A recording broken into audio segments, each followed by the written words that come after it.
Get comfortable with native English conversations. This is your English listening practice podcast to help you learn and improve naturally. Have you ever heard someone say, "What's up?"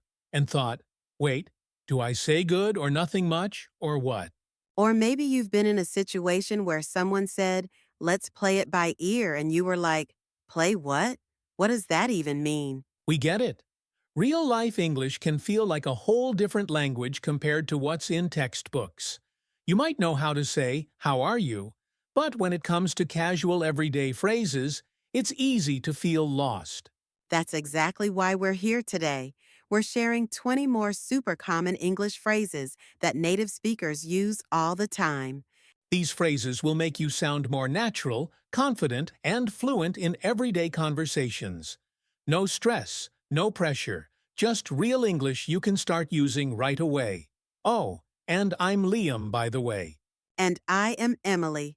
Welcome to English and Native English Conversations, where learning English is all about relaxing, chilling, and having fun. You can lie down, cozy up, or even fall asleep while learning. No judgment here. Let's get started. All right, let's kick things off with our first phrase. What's up? You've definitely heard this one before, right? Hey, what's up? It's one of those phrases people throw around all the time. It's basically a casual way to ask what's happening or how are you, but way less formal. You'd use it with friends or people you're comfortable with, or even someone you're just being friendly with. Like if you're walking into a cafe and see someone you know, you might say, hey, what's up? And if someone asks you that, you could say something like, "Not much, just hanging out," or "Hey, what's up with you?" Let's try it with an example. Liam, what's up? "Not much, just thinking about what to have for dinner." You? Same. I'm craving something spicy. "Oh, now I'm hungry." All right, moving on to the next phrase. Long time, no see. This is one of those phrases that's perfect for when you haven't seen someone in a while. Like if you bump into an old friend at the park or run into a coworker after a long break, it's a quick way to say, hey, it's been a while. And they might respond with something like, "I know, right? What have you been up to?" It's a nice way to reconnect without it feeling forced. Example, hey Liam, long time no see. "Oh, hey, Emily, I know, right? It's been forever. How's everything?" Not bad, just busy with work. You? Same here. We should catch up properly soon. Definitely. Next phrase, "I'm beat." This one's great for when you're really tired. I'm beat. I use this all the time, like after a long day at work or running around doing errands. It's a quick way to say you're exhausted. It's super common. So if someone asks how you're doing, you could say, "I'm beat. I just finished a big project." Or if you're out with friends and they ask if you want to stay out longer, you could say, nah, I'm beat, I'm heading home. Let's try with an example. Liam, how are you feeling after that workout? I'm beat. I need a nap." Oh, same. I also need a nap. Moving on to our next phrase. It's a piece of cake. This one's fun because it's not about actual cake. Well, unless you're baking, I guess. That sounds a little weird when you think about it, but it basically means something is really easy. Like if someone asks you, "How was the test?" and you found it super simple, you could say, "Oh, it was a piece of cake." Let's try it. Okay, Emily, how was that presentation you were working on? Oh, it was a piece of cake. I practiced so much that it felt effortless. Nice. Wish I could say the same about my last meeting. Oh no, what happened? Let's just say it wasn't a piece of cake. Fair enough. Okay, next phrase. Next up, let's call it a night. It means you're done for the day and ready to stop whatever you're doing, usually to go to bed or relax. It's similar to let's call it a day, but specifically for the evening. Like if you're out with friends and it's getting late, you might say, all right, let's call it a night. Or if you're working late and finally decide to stop, you could say, "I'm exhausted. Let's call it a night." Let's try it. Liam, it's almost midnight. Should we keep working on this project? Let's call it a night. We can finish it tomorrow. Agreed. My brain's officially done for the day, but I'm running late, which is our next phrase. This is super useful for those days when everything seems to take longer than planned.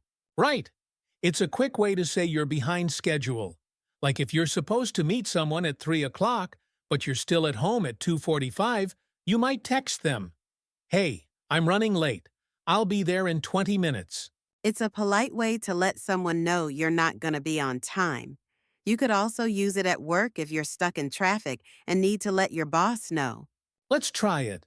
Emily, are you ready to leave? We're supposed to be there in 15 minutes. Oh no, I'm running late. I just need to grab my bag and then we can go. All right, hurry up. I'm coming. I'm coming. Now, to our next phrase. Hold on a second. This phrase is super handy when you need someone to wait for a moment. It's like saying, "Give me a minute," but even quicker. You might use it if you're on the phone and need to check something, or if someone's talking to you and you need to finish what you're doing first. Or if you're on the phone with a friend and they ask you a question you need to think about, you might say, "Hold on a second, let me check." Let's try it. Liam, can you help me with this report? Hold on a second. I just need to send this email. No problem. Next up, it slipped my mind. This one's perfect for those moments when you forget something. Yeah, it's a casual way to say, I forgot. Like if someone asks, did you send that email? And you realize you didn't, you could say, oh no, it totally slipped my mind. It's a little softer than just saying, "I forgot." So it's great for situations where you don't want to sound too careless. For example, if a friend reminds you about plans you made and you realize you forgot, you could say, oh, it slipped my mind. What time are we meeting again? Let's try it. Emily, did you remember to bring the notes for the meeting? Oh no, it slipped my mind. I'll go grab them real quick. Hurry! The meeting starts in 5 minutes. All right, next we have I'm all ears. This is great for when you're ready to listen to someone. For example, if a friend says, I need to talk to you about something, you could say, sure, I'm all ears. It's like saying "I'm listening," but with a little more enthusiasm. Let's try it. Emily, I have an idea for the next video. Oh, I'm all ears. What is it? What if we do a video on English phrases for traveling? That's a great idea. Let's plan it out. Perfect! All right, let's move on to our next phrase. It's on me. This is used when you want to treat someone. It's like saying, "I'll pay for this." You might use it when you're out with friends or coworkers and want to cover the bill.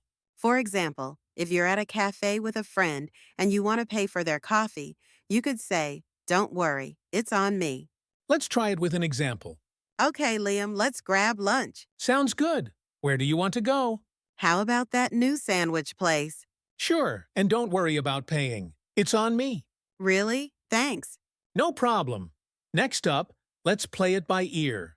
This one's good for when you're not sure about plans and want to stay flexible. It's like saying, let's see how things go and decide later. You might use it if you're not sure what time you'll be free or if the weather might affect your plans. For example, if a friend asks, "What time should we meet tomorrow?" and you're not sure, you could say, "Let's play it by ear. I'll text you in the morning." Or if you're planning to go to the park, but it might rain, you could say, let's play it by ear and see how the weather looks. Let's try it. Emily, do you want to meet up after work? Sure, but I'm not sure what time I'll be done. Let's play it by ear. Sounds good, just let me know. The next phrase is, I'm feeling under the weather. This one's great for when you're not feeling well. It's a polite way to say you're sick or not feeling 100%. You might use it if you need to call in sick to work or cancel plans. For example, if a friend asks how you're doing and you're not feeling great, you could say, I'm feeling a bit under the weather today. Let's try it, Emily. Are you coming to the meeting? Actually, I'm feeling under the weather, so I think I'll stay home. Oh no, feel better soon. Thanks. Let's move on to our next phrase. Let's hit the hay. This one's great for when you're ready to call it a night and go to bed. For example, if you're out with friends and it's getting late, you could say, all right, I'm exhausted. Let's hit the hay. It's a casual way to say, "Let's go to sleep." You might use it after a long day or when you're just feeling tired. Or if you're at home and ready to sleep, you might say, It's been a long day. Let's hit the hay. Next up, it's not a big deal. This one's great for when something isn't as important or serious as it might seem. Yeah, it's like saying, don't worry about it, or it's not a problem. You might use it to reassure someone or downplay a situation. For example, if someone apologizes for being a few minutes late, you could say, it's not a big deal. Don't worry about it. Let's try it. Liam, I'm so sorry I forgot to bring the book. It's not a big deal. You can bring it tomorrow. Our next phrase is, I'm just pulling your leg. This one's fun because it's all about joking around. It's like saying, I'm just kidding, or I'm teasing you. You might use it when you're joking with someone and want to make sure they know you're not serious. For example, if you tell a friend something outrageous and they look shocked, you could say, relax, I'm just pulling your leg. Let's try it. Emily, did you hear they're giving everyone a month off work? What? Really? Just kidding. I'm just pulling your leg. Oh, you got me. Gotcha. Next up, let's get down to business. This one's great for when it's time to focus and get serious. It's like saying, let's start working, or let's focus on the task at hand. You might use it at work, in a meeting, or even when you're studying with friends. Let's try it. Emily, we've been chatting for a while. Should we start the project? You're right. Let's get down to business. We only have an hour left. Let's move on to our next phrase. I'm in the same boat. This phrase is great for when you're in the same situation as someone else. Yeah, it's like saying, I'm dealing with the same thing. You might use it to show empathy or solidarity. For example, if a friend says, I'm so stressed about this deadline, and you're also stressed about a deadline, you could say, I'm in the same boat. It's been a crazy week. Example, Liam, I'm so behind on this project. I'm in the same boat. I've been working on mine all day and still have so much to do. Deadlines are the worst. Agreed. Next up, it's up to you. This is for when you want to let someone else make the decision. It's like saying you choose, or it's your call. You might use it when you're okay with whatever someone decides. Let's try it. Emily, should we get pizza or sandwiches? It's up to you. I'm good with either. Let's go for pizza then. Okay, next phrase is, I'm swamped. This one's great for when you're really busy or overwhelmed. It's like saying, I have way too much to do. You might use it at work, school, or even at home if you've got a lot going on. For example, if someone asks if you can help them with something and you're already overloaded, you could say, sorry, I'm swamped right now, maybe later. Let's try it. Emily, can you help me with this report? Sorry, I'm swamped. I've got 3 deadlines due today. No worries. I'll ask someone else. Okay, last phrase. Let's wrap it up. This is for when it's time to finish something. For example, if you're in a meeting and it's time to wrap things up, you could say, all right, let's wrap it up. We'll continue next week. Let's try it. Liam, isn't this the 20th phrase? Oh, right, already? Yep. So let's wrap it up. Okay, thanks for hanging out with us today and learning these 20 everyday English phrases. We hope you found them helpful and can start using them right away. Don't forget to like, share, and subscribe if you enjoyed this video. And let us know in the comments which phrase is your favorite. Thanks for watching and take care. Take care, everyone.